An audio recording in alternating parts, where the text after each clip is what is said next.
This is Living Power with Dan Hurst. Now, there are sacramental interpretations by a number of different theologians and different denominations about what he's saying here, that eating the flesh of the Son of Man and drinking his blood was actually a reference to the Eucharist or reference to communion or the Lord's Supper. But that's really, really doubtful. In fact, I really should say that they're wrong. That's not what this is referring to at all. Jesus did not institute communion for another year, maybe 2 years, 2+ years, something like that. It took a while before the end of his ministry here. This is really more towards the beginning, or even getting close to the middle of his ministry, as some interpret the timeline.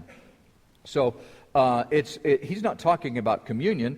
He's not talking about the Lord's Supper, because the Lord's Supper refers to what he's saying here refers to believing in salvation. He's talking about, if you believe in me, if you believe, then you will partake of this flesh and this blood. The Lord's Supper refers to remembering. Remember what Jesus said? Do this in remembrance of me. You're already a believer if you're taking part in communion or the Lord's Supper. What he's talking about here is coming to know him, to have a faith in Jesus Christ, to believe in him. So what Jesus is talking about here has nothing to do with communion or the Lord's Supper. So what was Jesus saying? What was he referring to?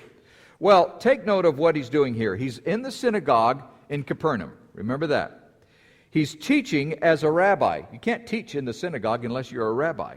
So he's teaching as a rabbi.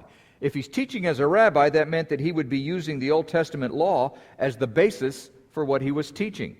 And the Jews knew the Old Testament, and they also knew the command that said, you must not eat any blood. It's found a couple of different places, but specifically in Leviticus, chapter 17, it says, if any one of the house of Israel or of the strangers who sojourn among them eats any blood, I will set my face against that person who eats blood and will cut him off from among his people.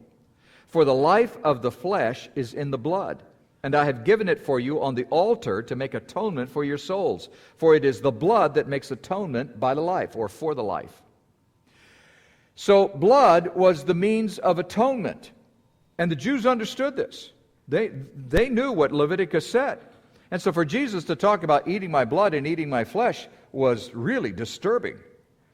And so because blood was for the purpose of atonement. And it meant that a blood sacrifice was the means of atonement. That's why they offered sacrifices. It was for atonement for their sin. They understood that. They'd been offering sacrifices their whole life. They knew what it was all about. They knew that the blood was for the atonement of sin. That's why you sacrifice the blood of bulls and sheep and goats and whatever. On behalf of Dan Hurst and the Open Class, we want to thank you for watching. We hope it was a blessing.